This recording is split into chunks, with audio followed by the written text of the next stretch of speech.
ಶ್ರೀಗುರುಭ್ಯೋ ನಮಃ ಹರಿ ಓಂ. ಶ್ರೀಗುರುಭ್ಯೋ ನಮಃ ಹರಿ ಓಂ. ನಾರಾಯಣಾಯ ಪರಿಪೂರ್ಣಗುಣಾರ್ಣವಾಯ ನಾರಾಯಣಾಯ ಪರಿಪೂರ್ಣಗುಣಾರ್ಣವಾಯ ವಿಶ್ವೋದಯಸ್ಥಿತಿಲಯೋನ್ನಿಯತಿಪ್ರದಾಯ ವಿಶ್ವೋದಯಸ್ಥಿತಿಲಯನಿಯತಿಪ್ರದಾಯ ಜ್ಞಾನಪ್ರದಾಯ ವಿಬುಧಾಸುರಸೌಖ್ಯದುಃಖ ಜ್ಞಾನಪ್ರದಾಯ ವಿಬುಧಾಸುರಸೌಖ್ಯದುಃಖ ಸತ್ಕಾರಣಾಯ ವಿತತಾಯ ನಮೋ ನಮಸ್ತೆ. ಸತ್ಕಾರಣಾಯ ವಿತತಾಯ ನಮೋ ನಮಸ್ತೆ. ಅಶೇಷವಾಗ್ಜಾಡ್ಯಮಲಾಪಹಂತ್ರಿ ಅಶೇಷವಾಗ್ಜಾಡ್ಯಮಲಾಪಹಂತ್ರಿ ನವಂ ನವಂ ಸ್ಪಷ್ಟಸುವಾಕ್ಪ್ರದಾಯಿನಿ ನವಂ ನವಂ ಸ್ಪಷ್ಟಸುವಾಕ್ಪ್ರದಾಯಿನಿ ಮಮೇಹ ಜಿಹ್ವಾಗ್ರಸುರಂಗನರ್ತಕೀ ಮಮೇಹ ಜಿಹ್ವಾಗ್ರಸುರಂಗನರ್ತಕೀ ಪ್ರಸನ್ನಾ ವದನೆ ಚ ಮೇ ಶ್ರೀಃ. ಭವಪ್ರಸನ್ನಾ ವದನೆ ಚ ಮೇ ಶ್ರೀಃ. ಅಭ್ರಮಂ ಭಂಗರಹಿತಂ ಅಜಡಂ ವಿಮಲಂ ಸದಾ ಅಭ್ರಮಂ ಭಂಗರಹಿತಂ ಅಜಡಂ ವಿಮಲಂ ಸದಾ ಆನಂದತೀರ್ಥಮತುಲಂ ಭಜೆ ತಾಪತ್ರಯಾಪಹಂ.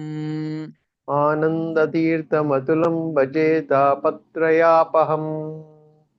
ಯಸ್ಯ ವಾಕ್ಕಾಮಧೇನುರ್ನಃ ಕಾಮಿತಾರ್ಥಾನ್ ಪ್ರಯಚ್ಛತಿ ಯಸ್ಯ ವಾಕ್ಕಾಮಧೇನುರ್ನಃ ಕಾಮಿತಾರ್ಥಾನ್ ಪ್ರಯಚ್ಛತಿ ವೇತಂ ಜಯ ಯೋಗೀಂದ್ರಂ ಕಾಮಬಾಣಚ್ಛಿದಂ ಸದಾ ಸೇವೆ तं ಜಯ ಯೋಗೀಂದ್ರಂ ಕಾಮಬಾಣಚ್ಛಿದಂ ಸದಾ ಧ್ಯಾಯ ರಾಘವೇಂದ್ರಾಯ ಸತ್ಯಧರ್ಮರತಾಯ ಚ ಪೂಜ್ಯಾಯ ರಾಘವೇಂದ್ರಾಯ ಸತ್ಯಧರ್ಮರತಾಯ ಚ ತಾಂ ಕಲ್ಪವೃಕ್ಷಾಯ ನಮತಾಂ ಕಾಮಧೇನವೇ ಭಜತಾಂ ಕಲ್ಪವೃಕ್ಷಾಯ ನಮತಾಂ ಕಾಮಧೇನವೇ ಸತ್ಯಾಭಿಘ್ನಕರಾಬ್ಜೋತ್ಥಾನ್ ಪಂಚಾಶದ್ವರ್ಷಪೂಜಕಾನ್ ಸತ್ಯಾವಿಘ್ನಕರಾಬ್ಜೋತ್ಥಾನ್ ಪಂಚಾಶದ್ವರ್ಷಪೂಜಕಾನ್ ತ್ಯಪ್ರಮೋದತೀರ್ಥಾರ್ಯಾನ್ ನೌಮಿನ್ಯಾಯಸುಧಾರತಾನ್ ಸತ್ಯಪ್ರಮೋದತೀರ್ಥಾರ್ಯಾನ್ ನೌಮಿ ನ್ಯಾಯಸುಧಾರತಾನ್ ಆಪಾದಮೌಲಿಪರ್ಯಂತಂ ಗುರುಣಾಂ ಆಕೃತಿಂ ಸ್ಮರೇತ್. ಆಪಾದಮೌಲಿಪರ್ಯಂತಂ ಗುರುಣಾಂ ಆಕೃತಿಂ ಸ್ಮರೇತ್. येन विघ्नाः प्रणश्यन्ति सिद्ध्यन्ति च मनोरथाः. ತೇನ ವಿಘ್ನಾಃ ಪ್ರಣಶ್ಯಂತಿ ಸಿದ್ಧ್ಯಂತಿ च ಮನೋರಥಾಃ. श्रीगुरुभ्यो नमः हरिः ओम्. ಶ್ರೀ ಗುರುಭ್ಯೋ ನಮಃ ಹರಿ ಓಂ. ಶ್ರೀಮನ್ಮಹಾಭಾರತ ತಾತ್ಪರ್ಯ ನಿರ್ಣಯದ 2ನೇ ಅಧ್ಯಾಯ ಭಾರತ ವಾಕ್ಯೋದ್ಧಾರ. ಈ ಅಧ್ಯಾಯದಲ್ಲಿ ಶ್ರೀಮದಾಚಾರ್ಯರು ತಿಳಿಸ್ತಾ ಇದ್ದದ್ದು ಉತ್ತಮತ್ವವನ್ನ ಭಗವಂತನಿಗೆ ತಿಳಿಸಿ ತದನಂತರದಲ್ಲಿ ವಾಯುದೇವರು ಉತ್ತಮರು, ಭಗವಂತನ ಅಧೀನರಾಗಿ ಭಗವಂತನ ನಂತರದಲ್ಲಿ ಎಲ್ಲ ಉಳಿದೆಲ್ಲ ದೇವತೆಗಳಿಗಿಂತಲೂ ಕೂಡ ವಾಯುದೇವರು ಬ್ರಹ್ಮದೇವರು ಉತ್ತಮರು ಅಂತ ಹೇಳ್ತಾ ಇದ್ದದ್ದು. ಅದಕ್ಕೆ ಕಾರಣವನ್ನು ಕೊಟ್ಟದ್ದು, 2 ಕಾರಣವನ್ನು ಕೊಟ್ಟರು. ಒಂದು, ಭಗವಂತನಿಗೆ ಪ್ರಿಯರಾದ್ದರಿಂದ ಉತ್ತಮರು, ಮತ್ತೊಂದು ಬಲದಲ್ಲಿ ಎಲ್ಲರಿಗಿಂತಲೂ ಅಧಿಕರಾದ್ದರಿಂದ ಉತ್ತಮರು ಅಂತ ಹೇಳಿದಾಗ, ಈ ಬಲದಲ್ಲಿ ಅಧಿಕರಾದ ಮಾತ್ರಕ್ಕೆ ಉತ್ತಮರು ಅಂತ ಯಾಕೆ ಹೇಳಬೇಕು ಅಂತ ಪ್ರಶ್ನೆ ಮಾಡಿಕೊಂಡು ಅದಕ್ಕೆ ಉತ್ತರವನ್ನು ಕೊಟ್ಟದ್ದು, ಕ್ಷತ್ರಿಯರಲ್ಲಿ ಯಾರು ಬಲದಲ್ಲಿ ಜ್ಯೇಷ್ಠರೋ ಅಧಿಕರೋ ಅವರು ಉತ್ತಮರು ಅಂತ ನಿಯಮ. ಅದಕ್ಕಾಗಿ ಭೀಮಸೇನ ದೇವರು ಉತ್ತಮರು ಅಂತ ಆಯ್ತು. ಮತ್ತೊಂದು ಕಾರಣವನ್ನು ಹೇಳಿದ್ದು, ಪ್ರಧಾನ ಅಂಗರಾದ್ದರಿಂದ, ಭೂಭಾಹರಣದೊಳಗೆ ಪ್ರಧಾನವಾಗಿ ಅಂಗರಾದ್ದರಿಂದ ಭೀಮಸೇನ ದೇವರು ಭಗವಂತನಿಗೆ ಪ್ರಿಯರು ಅಂತ ಹೇಳಿದ್ದು. ಅಂಗರಾಗುವುದು ಅಂತಂದ್ರೆ ಅದು ಹೇಗಾಗುವುದು ಅಂದ್ರೆ ತಾವೊಬ್ರು ಒಂದು ಉದಾಹರಣದೊಳಗೆ ಆ ಕಾರ್ಯದೊಳಗೆ ಸೇರಿಕೊಂಡ ಮಾತ್ರಕ್ಕೆ ಅವ್ರು ಅಂಗ ಅಂತ ಆಗೋದಿಲ್ಲ. ಅಂಗ ಅಂತ ಆಗಬೇಕಾದರೆ ಯಾಕೆ ಆ ಭೂಭಾರಹರಣದೊಳಗೆ ಆ ಒಂದು ಯುದ್ಧದೊಳಗೆ ಸೇರಿಕೊಂಡವರು ಆ ಎಲ್ಲ ಕಾರ್ಯದೊಳಗೆ ದುರ್ಯೋಧನಾದಿಗಳು ಸೇರಿಕೊಂಡಿದ್ದಾರೆ, ಅವರು ಅಂಗ ಅಂತ ಆಗೋದಿಲ್ಲ. ಆ ಭಕ್ತಿಯಿಂದಲೇನೆ ಯಾರು ಭಗವಂತನ ಮೇಲೆ ಭಕ್ತಿಯನ್ನ ಮಾಡ್ತಿರ್ತಾರೋ ಅವರು ಆ ಕಾರ್ಯದೊಳಗೆ ಅಂಗರು ಅಂತ ಆಗ್ತಾರೆ. ಪ್ರಧಾನ ಅಂಗರು ಭೀಮಸೇನ ದೇವರು ಆದದ್ದು. ಅದನ್ನು ಹೇಳಿದ್ದು ಅಂಗಂ ಚೇದ್ ವಿಷ್ಣು ಕಾರ್ಯೇಶು ತದ್ಭಕ್ತಿವ ನ ಚಾನ್ಯಥ. ಭಕ್ತಿಯನ್ನ ಬಿಟ್ಟು ಸರ್ವಥಾ ಬೇರೆ ರೀತಿಯಿಂದಾಗಿ ಭಗವಂತನಿಗೆ ಅಂಗ ಅಂತ ಆಗ್ಲಿಕ್ಕೆ ಸಾಧ್ಯ ಇಲ್ಲ. ಆ ಭಗವಂತನ ಕಾರ್ಯದಲ್ಲಿ ಅಂಗ ಅಂತ ಆಗ್ಲಿಕ್ಕೆ ಆಗೋದಿಲ್ಲ. ಭೀಮಸೇನ ದೇವರು ಮಾತ್ರ ಪ್ರಧಾನ ಅಂಗರಾದ್ದರಿಂದ ಅವರು ಭಗವಂತನಿಗೆ ಪ್ರಿಯರಾದವರು, ಅದಕ್ಕೆ ಉತ್ತಮರು ಅಂತ ತಮ್ಮ ಸಮರ್ಥನೆ ಮಾಡಿ ಕೊಟ್ರು, ಇಷ್ಟು ತಿಳಿಸಿಕೊಟ್ರು. ಇದಾದ ಮೇಲೆ ಮತ್ತೊಂದು ಪ್ರಶ್ನೆಯನ್ನ ಮಾಡಿಕೊಂಡು ಉತ್ತರವನ್ನು ಕೊಡ್ತಾ ಇದ್ದಾರೆ. ಏವಂ ಚೇತ್ ದ್ರೌಣೇಃ ಅರ್ಜುನಸ್ಯ ವರತ್ವಂ ಪ್ರಾಪ್ತಂ ಇತ್ಯತಃ ವಿಶೇಷಣಾಂತರಂ ಆಹ ಬಲಂ ಇತಿ. ಈಗೇನ್ ಹೇಳಿದ್ದೀಗ, ಉತ್ತಮರು ಅಂತಾಗಬೇಕಾದರೆ ಭಕ್ತಿಯಿಂದಲೇನೆ ಆ ಕಾರ್ಯದೊಳಗೆ ಅಂಗರಾಗಿರಬೇಕು, ಅಂಥವರು ಉತ್ತಮರಾಗ್ತಾರೆ ಅಂತ ಹೇಳಿದರು. ಭಕ್ತಿಯಿಂದಲೇ ಭೀಮಸೇನ ದೇವರು ಭೂಭಾರಹರಣ ಎಂಬುವಂತ ಕಾರ್ಯದೊಳಗೆ ಅಂಗರಾದ್ದರಿಂದ, ಭಗವಂತನ ಕಾರ್ಯದೊಳಗೆ ಅಂಗರಾದ್ದರಿಂದ ಅವರು ಉತ್ತಮರು ಅಂತ ಹೇಳ್ತಾ ಇದ್ದದ್ದು. ಈ ಅರ್ಜುನನೂ ಕೂಡ ಆ ಇವನು ಭಕ್ತಿಯನ್ನು ಮಾಡ್ತಾನೆ ದೇವರ ಮೇಲೆ, ಮತ್ತು ಅವನು ಕೂಡ ಭೂಭಾರಹರಣದೊಳಗೆ ಒಬ್ಬ ಅಂಗ ಅಂತ ಆದ್ದರಿಂದ ಇವನು ಕೂಡ, ಅರ್ಜುನನೂ ಕೂಡ ಮತ್ತು ಬಲದಲ್ಲಿಯೂ ಅಧಿಕನಾಗಿದ್ದಾನೆ. ಯಾಕೆ, ಈ ದ್ರೋಣಾಚಾರ್ಯರ ಮಗ ಅಶ್ವತ್ಥಾಮಾಚಾರ್ಯರಿಗಿಂತಲೂ ಅರ್ಜುನ ಬಲದಲ್ಲಿ ಮೀರಿದವ. ಅರ್ಜುನ ಅಶ್ವತ್ಥಾಮಾಚಾರ್ಯರನ್ನ ಸೋಲಿಸಿದವ. ಹೀಗಾಗಿ ಅಶ್ವತ್ಥಾಮಾಚಾರ್ಯರಿಗಿಂತಲೂ ಕೂಡ ಅರ್ಜುನ ಉತ್ತಮ. ಹೀಗೆ ಹೇಳೋದಾದ್ರೆ ಅಂಗರಾಗಿ, ಭಕ್ತಿಯಿಂದ ಅಂಗರಾದವರಾಗಿ ಬಲದಲ್ಲಿ ಅಧಿಕರಾದ ಮಾತ್ರಕ್ಕೆ ಉತ್ತಮ ಅಂತ ಅನ್ನೋದಾದರೆ ಅಶ್ವತ್ಥಾಮಾಚಾರ್ಯರಿಗಿಂತಲೂ ಕೂಡ ಅರ್ಜುನ ಉತ್ತಮ ಅಂತ ಆಗಬೇಕಾಗ್ತದೆ. ಏವಂ ಚೇದ್ ದ್ರೌಣೇಃ ಅರ್ಜುನಸ್ಯ ವರತ್ವಂ ಪ್ರಾಪ್ತಂ. ದ್ರೌಣಿ ಅಂದ್ರೆ ದ್ರೋಣಾಚಾರ್ಯರ ಮಗ ಅಶ್ವತ್ಥಾಮಾಚಾರ್ಯರು, ಅವರಿಗಿಂತಲೂ ಕೂಡ ಅರ್ಜುನನಿಗೆ ಉತ್ತಮತ್ವ ಬರಬೇಕಾಗ್ತದಲ್ಲ ಅಂತ ಪ್ರಶ್ನೆ. ಅದಕ್ಕೆ ಉತ್ತಮ ಅಂತಲಿಕ್ಕೆ ಮತ್ತೊಂದು ವಿಶೇಷಣವನ್ನ ಕೊಡ್ಲಿಕ್ಕತ್ತಿದ್ದಾರೆ. ಬರೇ ಭಕ್ತಿಯಿಂದ ಅಂಗರಾಗಿ ಬಲದಲ್ಲಿ ಅಧಿಕರಾದ ಮಾತ್ರಕ್ಕೆ ಅವರು ಉತ್ತಮ ಅಂತ ಆಗೋದಿಲ್ಲ, ಮತ್ತೊಂದಿರಬೇಕು ಅಂತ ಈ ಶ್ಲೋಕದಲ್ಲಿ ತಿಳಿಸ್ತಾ ಇದ್ದಾರೆ. ವಿಶೇಷಣಾಂತರಮಾಹ ಬಲಂ ಇತಿ. ನೋಡ್ರಿ, ಆ ಬಲ ಅಧಿಕವಾದ ಬಲ ಇರಬೇಕು, ಅವರು ಉತ್ತಮರು ಅಂತ ಹೇಳಿದ್ದು. ಆ ಅಧಿಕವಾದ ಬಲ ಅದು ಎಂತದಿರಬೇಕು ಅದು ಮುಖ್ಯ. ಭೀಮಸೇನ ದೇವರು ಎಲ್ಲರಿಗಿಂತ ಉತ್ತಮರು, ಅವರು ಬಲದಲ್ಲಿ ಅಧಿಕರಿದ್ದಾರೆ, ಭಕ್ತಿಯಿಂದ ಭಗವಂತನ ಕಾರ್ಯದೊಳಗೆ ಅಂಗರಾಗಿದ್ದಾರೆ, ಉತ್ತಮರು. ಅರ್ಜುನನು ಹಂಗೆ ಆಗ್ಲಿ ಅಂತಂದ್ರೆ ಅರ್ಜುನ ಹಾಗಾಗೋದಿಲ್ಲ. ಅಶ್ವತ್ಥಾಮಾಚಾರ್ಯಗಿಂತ ಉತ್ತಮರಾಗಲಿ ಅಂತಂದ್ರೆ ಆಗೋದಿಲ್ಲ ಅಂತ ಹೇಳ್ತಾ ಇದ್ದಾರೆ. ಯಾಕೆ ಅಂದ್ರೆ ಬಲಂ ಇತಿ 18ನೇ ಶ್ಲೋಕ. ಬಲಂ ನೈಸರ್ಗಿಕಂ ತಚ್ಚೇದ್. ಬಲಂ ನೈಸರ್ಗಿಕಂ ತಚ್ಚೇದ್ ವರಾಸ್ತ್ರಾದೇಸ್ತದನ್ಯಥಾ. ವರಾಸ್ತ್ರೇದೇಸ್ತನ್ಯತಾ. ವರಾಸ್ತ್ರಾದೇಸ್ತದನ್ಯಥಾ.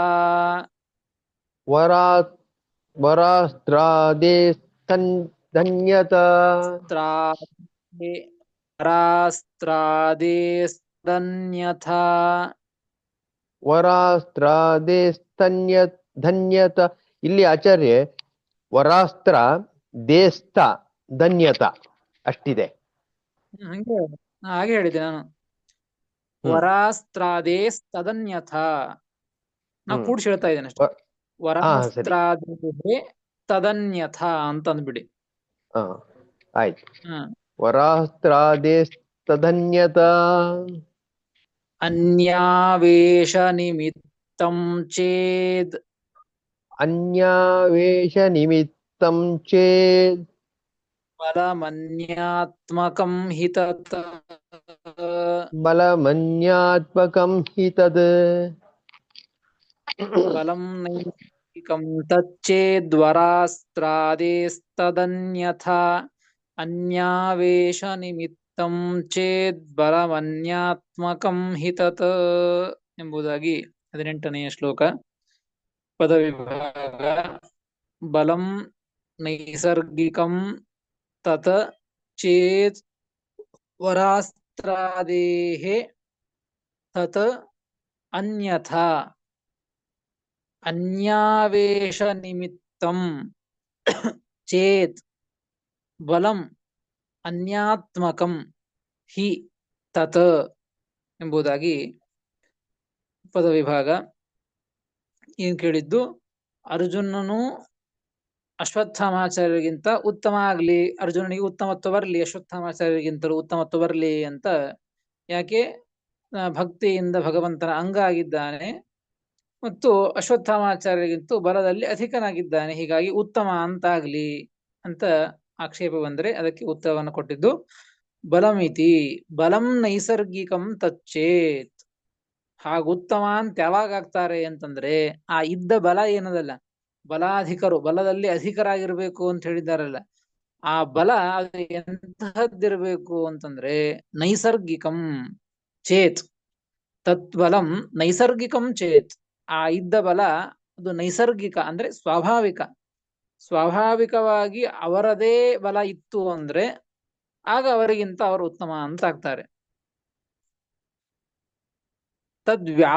ತದ್ವ್ಯಾವರ್ತ್ಯಂ ಆಹ, ಅದನ್ನೇ ವ್ಯಾವರ್ತ್ಯನ ಮಾಡುವ ಸಲುವಾಗಿ ಹೇಳ್ತಾ ಇದ್ದಾರೆ. ವರಾಸ್ತ್ರಾದೇಹೇ ತದನ್ಯಥ.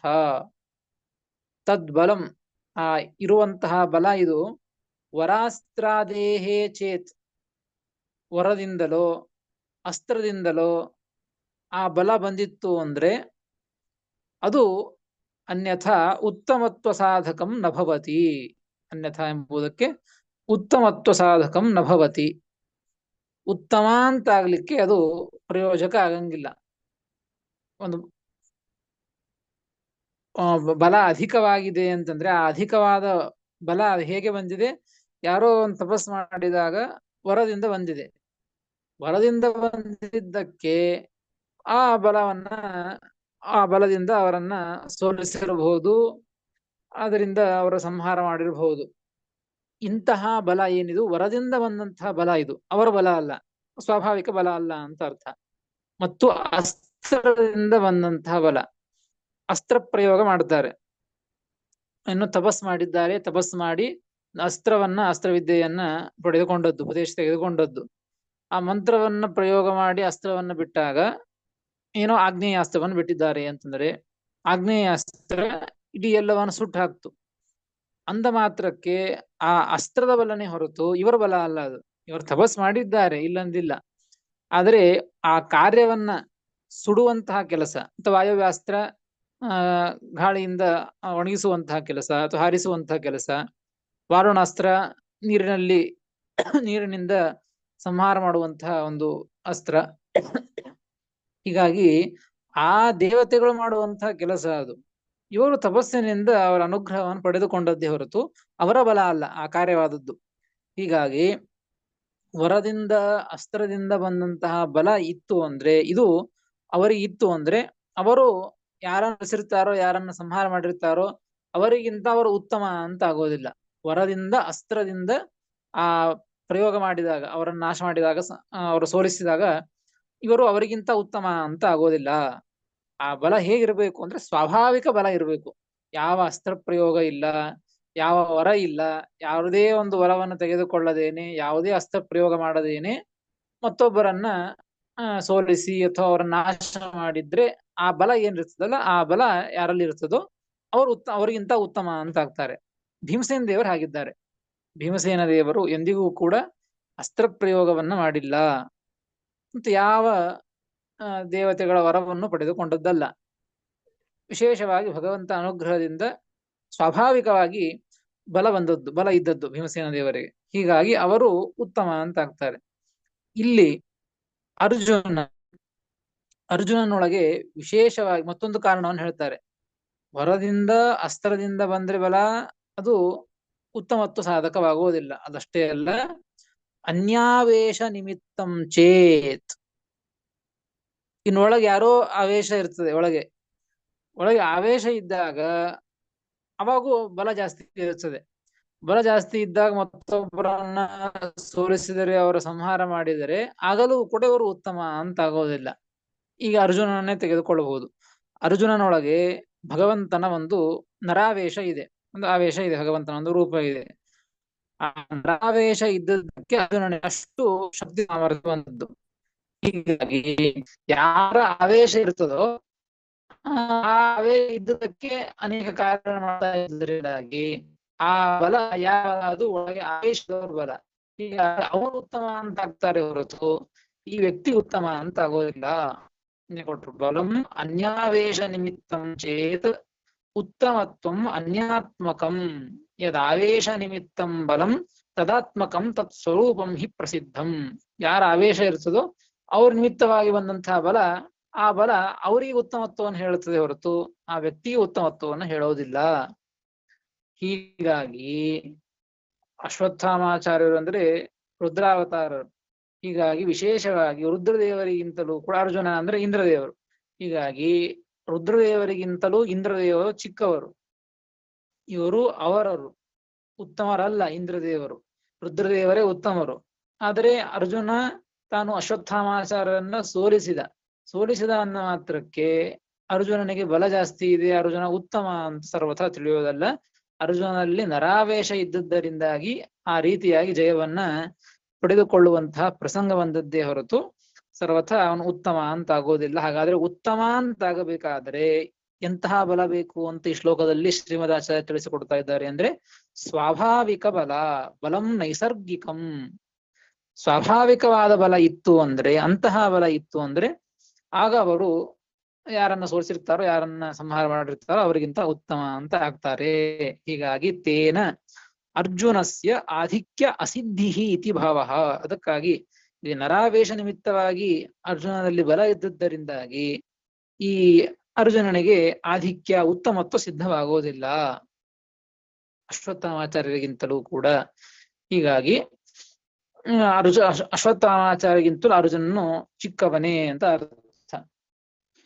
ಆದ್ರೆ ಭೀಮಸೇನ ದೇವರು ಮಾತ್ರ ಎಲ್ಲ ದೇವತೆಗಳಿಗಿಂತಲೂ ಉತ್ತಮ. ಯಾಕೆ ಅಂದ್ರೆ ಅವರಲ್ಲಿ ಏನೋ ಒಂದು ಆವೇಶ ನಿಮಿತ್ತವಾಗಿಯೋ ವರದಿಂದಲೋ ಅಸ್ತ್ರದಿಂದಲೋ ಬಲ ಬಂದದ್ದಲ್ಲ, ಸ್ವಾಭಾವಿಕವಾದ ಬಲ ಇದ್ದದ್ದರಿಂದಾಗಿ ಅವರು ಎಲ್ಲ ದೇವತೆಗಳಿಗಿಂತಲೂ ಎಲ್ಲ ಜೀವರಿಗಿಂತಲೂ ಕೂಡ ಉತ್ತಮರು ಅಂತ ಆಗ್ತಾರೆ ಎಂಬುದನ್ನ ಈ ಶ್ಲೋಕದಿಂದ ವಾಯುದೇವರಿಗೆ, ಭೀಮಸೇನ ದೇವ, ಬ್ರಹ್ಮದೇವರಿಗೆ, ಇವರಿಗೆ ಉತ್ತಮತ್ವವನ್ನ ತಿಳಿಸಿಕೊಟ್ರು ಶ್ರೀಮದಾಚಾರ್ಯರು. ಇದಾದ ಮೇಲೆ ಮತ್ತೊಂದು ವಿಚಾರವನ್ನು ಹೇಳ್ತಾರೆ. ನ ಅನೇನ ಬ್ರಹ್ಮಣ ಆಧಿಕ್ಯ ಸಿದ್ಧಿ ಕ್ಷತ್ರಿಯೇಷು ಅತಿವ್ಯಾಪ್ತಿ. ಈಗೇನ್ ಹೇಳಿದ್ರಿ? ಈಗ ಬ್ರಹ್ಮದೇವರಿಗೆ, ವಾಯುದೇವರು, ಬ್ರಹ್ಮದೇವರು, ಭೀಮಸೇನ ದೇವರೆಲ್ಲ ಒಂದೇ. ಹೀಗಾಗಿ ಇವರಿಗೆ ಉತ್ತಮತ್ವವನ್ನು ಸಮರ್ಥನೆ ಮಾಡಿದ್ರು ಶ್ರೀಮದಾಚಾರ್ಯರಲ್ಲಿ. ಇದಕ್ಕೆ ಇಲ್ಲಿ ಇದ್ರ ಮೇಲೆ ಆಕ್ಷೇಪವನ್ನು ಮಾಡ್ತಾ ಇದ್ದಾರೆ. ಬ್ರಹ್ಮಣ ಅನೇನ ನ ಆಧಿಕ್ಯ ಸಿದ್ಧಿ, ಇದರಿಂದ ಈ ರೀತಿಯಾಗಿ ಹೇಳೋದರಿಂದ ಬ್ರಹ್ಮದೇವರಿಗೆ ಆಧಿಕ್ಯ ಸಿದ್ಧವಾಗೋದಿಲ್ಲ, ಉತ್ತಮತ್ವ ಸಿದ್ಧವಾಗೋದಿಲ್ಲ. ಯಾಕೆ ಅಂತಂದ್ರೆ ಕ್ಷತ್ರಿಯೇಷು ಅತಿವ್ಯಾಪ್ತೇ, ಕ್ಷತ್ರಿಯರಲ್ಲಿ ಅತಿವ್ಯಾಪ್ತಿ ಬರ್ತದೆ. ಅತಿವ್ಯಾಪ್ತಿ ಅಂದ್ರೆ ಏನು ಅಂತ ತಿಳ್ಕೋಬೇಕು. ಅತಿವ್ಯಾಪ್ತಿ ಒಂದು ವಸ್ತುವಿನ ಅಥವಾ ಒಂದು ವ್ಯಕ್ತಿಯ ಲಕ್ಷಣವನ್ನ ಹೇಳಬೇಕಾದರೆ, ಆ ಲಕ್ಷಣ ಅದು ಲಕ್ಷಣ ಅಂತ ಆಗಬೇಕಾದ್ರೆ ಅವರಲ್ಲಿ ಮಾತ್ರ ಇರಬೇಕು. ಬೇರೆಯವರಲ್ಲಿ ಬಂತು ಅಂದ್ರೆ ಲಕ್ಷಣ ಅಂತ ಆಗೋದಿಲ್ಲ. ನೋಡಿ, ಉತ್ತಮ ಅಂತ ಆಗಬೇಕಾದ್ರೆ ಒಬ್ಬರಾಗಬೇಕು ಉತ್ತಮ ಅಂತ ಹೇಳಿ. ಅದು ಬ್ರಹ್ಮದೇವರು ಉತ್ತಮ ಅಂತ ಹೇಳ್ಬೇಕಾದ್ರೆ ಅವರಲ್ಲಿ ಮಾತ್ರ ಆ ಗುಣಗಳಿರ್ಬೇಕು. ಬೇರೆ ಕಡೆಗೂ ಇತ್ತು ಅಂತಂದ್ರೆ, ಮತ್ತೊಬ್ರು ಉತ್ತಮ ಅಂತ ಆಗೋದಾಯ್ತು ಅಂದ್ರೆ ಇವರನ್ನು ಉತ್ತಮ ಅಂತ ಹೇಗೆ ಅನ್ಲಿಕ್ಕೆ ಬರ್ತದೆ. ಹೀಗಾಗಿ ಉದಾಹರಣೆಗೆ ಶೃಂಗಿತ್ವಂ ಗೋಹೋ ಲಕ್ಷಣಂ ಅಂತ ಹೇಳಿದರೆ, ಶೃಂಗಿತ್ವ ಅಂದ್ರೆ ಕೋಡಿರುವುದು ಗೋವಿನ ಲಕ್ಷಣ, ಆಕಳಿನ ಲಕ್ಷಣ ಅಂತ ಹೇಳಿದರೆ ಇದು ಲಕ್ಷಣ ಆಗೋದಿಲ್ಲ. ಯಾಕೆ ಅಂದ್ರೆ ಅತಿವ್ಯಾಪ್ತವಾದಂತಹ ಲಕ್ಷಣ ಇದು. ಯಾಕೆ ಎಮ್ಮೆ ಇನ್ನು ಬೇರೆ ಬೇರೆ ಪ್ರಾಣಿಗಳಲ್ಲಿಯೂ ಕೂಡ ಕೋಡುಗಳು ಇರ್ತವೆ. ಹೀಗಾಗಿ ಕೋಡು ಉಳ್ಳದ್ದು ಆಕಳು ಅಂತ ಹೇಳ್ಬಿಟ್ರೆ ಎಮ್ಮೆಯು ಕೋಡು ಉಳ್ಳದ್ದಾಗಿದೆ, ಅದು ಆಕಳ ಆಗ್ತದ. ಹೀಗಾಗಿ ಆ ಆಕಳಿನ ಲಕ್ಷಣ ಅಲ್ಲಿ ಬಂದ್ಬಿಡ್ತದೆ. ಅದಕ್ಕಾಗಿ ಅದು ಲಕ್ಷಣ ಅಂತ ಆಗೋದಿಲ್ಲ, ಅತಿವ್ಯಾಪ್ತ ಲಕ್ಷಣ ಅಂತ ಕರೀತಾರೆ ಅದನ್ನು. ಮತ್ತೊಂದು ಕಡೆಗೆ ಬರೋದು, ಈ ಗೋವಿಗೆ ಆಕಳಿಗೆ ಹೇಳಿದಂತಹ ಲಕ್ಷಣ ಮತ್ತೊಂದು ಕಡೆಗೆ ಬಂತು ಅಂದ್ರೆ ಅದನ್ನ ಅತಿವ್ಯಾಪ್ತ ಅಂತ ಕರೀತಾರೆ. ಅದಕ್ಕೆ ಸಾಸ್ನಾದಿಮತ್ವಂ ಗೋಹೋ ಲಕ್ಷಣಂ ಅಂತ ಹೇಳಿದ್ದು. ಆಕಳಿನ ಲಕ್ಷಣ ಏನು ಅಂದ್ರೆ ಸಾಸ್ನಾದಿಮತ್ವ. ಆಕಳಿನ ಕುತ್ತಿಗೆ ಕೆಳಗೆ ಇರ್ತದೆ, ಗಂಗೆಯ ಚರ್ಮ ಅಂತ ಕರೀತಾರೆ, ಅದನ್ನ ಸಾಸ್ನ ಅಂತ ಸಂಸ್ಕೃತದಲ್ಲಿ ಕರೀತಾರೆ. ಅದು ಉಳ್ಳದ್ದು ಆಕಳು ಅಂತ ಲಕ್ಷಣ ಹೇಳಿದರೆ, ಇದು ಇನ್ನು ಬೇರೆ ಯಾವ ಪ್ರಾಣಿಗಳಲ್ಲಿ ಬರೋದಿಲ್ಲ, ಇದು ಲಕ್ಷಣ ಅಂತ ಆಗ್ತದೆ. ಹಾಗೆ ಇಲ್ಲಿ ಬ್ರಹ್ಮದೇವರು ಉತ್ತಮ ಅಂತ ಹೇಳ್ತಾ ಇದ್ದಾರೆ. ಈ ಇದು ಕ್ಷತ್ರಿಯರಲ್ಲಿ ಅತಿವ್ಯಾಪ್ತವಾಗ್ತದೆ ಅಂತ ಹೇಳ್ತಾ ಇದ್ದಾರೆ. ಯಾಕೆ ಅಂದ್ರೆ ಕ್ಷತ್ರಿಯರಲ್ಲಿ ಉತ್ತಮ ಅಂತ ಯಾರನ್ನು ಹೇಳಿದ್ದಾರೆ ಅಂದ್ರೆ ಯಾರು ಬಲದಲ್ಲಿ ಅಧಿಕರಾಗಿರ್ತಾರೋ ಅವರೇ ಉತ್ತಮರು ಅಂತ ಹೇಳಿದ್ದು. ಅಂದಮೇಲೆ ಕ್ಷತ್ರಿಯರಲ್ಲಿ ಉತ್ತಮ ಅಂತ ಯಾರೋ ಒಬ್ಬರಾದ್ರು ಅಂತ ತಿಳಿದುಕೊಳ್ಳಿ. ಬ್ರಹ್ಮದೇವರಿಗೆ ವಾಯುದೇವರಿಗೆ ಹೇಳಿದಂತಹ ಉತ್ತಮತ್ವ ಇದು ಒಂದು ಲಕ್ಷಣ. ಇದು ಉತ್ತಮತ್ವ ಎಂಬುದು ಕ್ಷತ್ರಿಯರಲ್ಲಿ ಯಾರು ಬಲಿಷ್ಠರಾಗಿದ್ದಾರೋ ಅವರಲ್ಲಿ ಬಂತಲ್ಲ. ಅಂದ್ರೆ ಅದನ್ನ ಇಲ್ಲಿ ಸಂಕೋಚಾತ್ ಬ್ರಹ್ಮಣಶ್ಚ ದೇವತ್ವಾದಿತ್ಯತಃ ಆಹ. ಬ್ರಹ್ಮದೇವರು ಉತ್ತಮರು ಅಂತ ಯಾಕೆ ಅಂದದ್ದು ಅಂದ್ರೆ ದೇವತೆಗಳಲ್ಲಿ ಬ್ರಹ್ಮದೇವರು ಉತ್ತಮರು, ಎಲ್ಲರಿಗಿಂತ ಬ್ರಹ್ಮದೇವರು ಉತ್ತಮರು. ಈ ದೇವತೆಗಳು ಅಂತ ತೆಗೆದುಕೊಂಡಾಗ ಹೀಗೆ ಬ್ರಹ್ಮದೇವರನ್ನು ಹೇಳ್ತಾ ಇದ್ದದ್ದು. ದೇವತೆಗಳಲ್ಲಿ ಒಂದು ನಿಯಮ ಏನು ಅಂದ್ರೆ ಅದಕ್ಕ 19ನೇ ಶ್ಲೋಕದಿಂದ ತಿಳಿಸಿಕೊಡ್ತಾರೆ.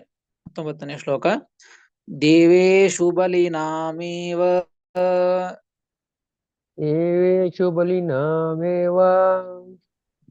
ಜ್ಞಾನೇನ ಚಾನ್ಯಥಾ ಭಕ್ತಿ ಜ್ಞಾನೇನ ಚಾನ್ಯತಾ ಸ ಏವ ಚ ಪ್ರಿಯೋ ವಿಷ್ಣೋಃ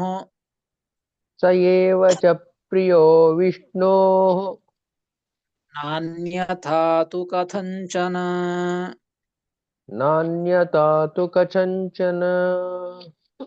ದೇವೇಶು ಬಲಿನಾಮೇವ ಭಕ್ತಿ ಜ್ಞಾನೇನ ಚಾನ್ಯಥಾ ಸ ಏವ ಚ ಪ್ರಿಯೋ ವಿಷ್ಣೋರ್ನಾನ್ಯಥಾ ತು ಕಥಂಚನ ಎಂಬುದಾಗಿ 19ನೇ ಶ್ಲೋಕ ಪದವಿಭಾಗ.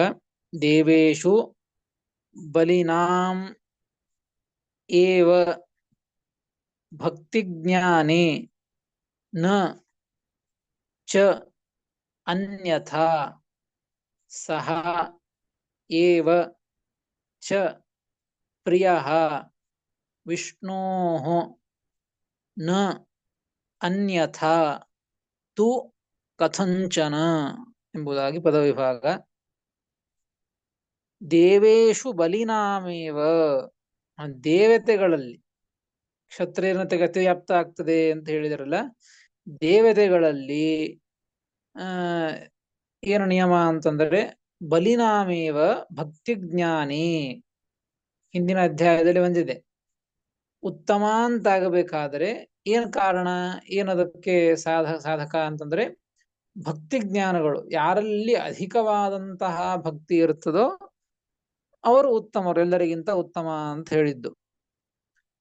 ಮತ್ತು ಇಲ್ಲಿ ಬ್ರಹ್ಮದೇವರನ್ನ ಉತ್ತಮ ಅಂತ ಹೇಳ್ತಾ ಇದ್ದದ್ದು ಕೇವಲ ಬಲಿಷ್ಠರಾದ್ದರಿಂದ, ಬಲದಲ್ಲಿ ಅಧಿಕರಾದ್ದರಿಂದ ಉತ್ತಮ ಅಂತ ಹೇಳಿಬಿಟ್ರೆ ಅದು ಕ್ಷತ್ರಿಯರಲ್ಲಿ ಅತಿ ವ್ಯಾಪ್ತವಾಗಿ ಬಿಡ್ತದೆ ಲಕ್ಷಣ ಅದು. ಅದಕ್ಕೆ ದೇವತೆಗಳಲ್ಲಿ ನಿಯಮ ಏನು ಅಂದ್ರೆ ಬಲಿನಾಮೇವ, ಯಾರು ಬಲಿಷ್ಠರಾಗಿರ್ತಾರೋ ಅಂಥವರಿಗೇನೆ ಭಕ್ತಿ ಜ್ಞಾನಗಳಿರ್ತವೆ. ದೇವೇಶು ಬಲಿನಾಮೇವ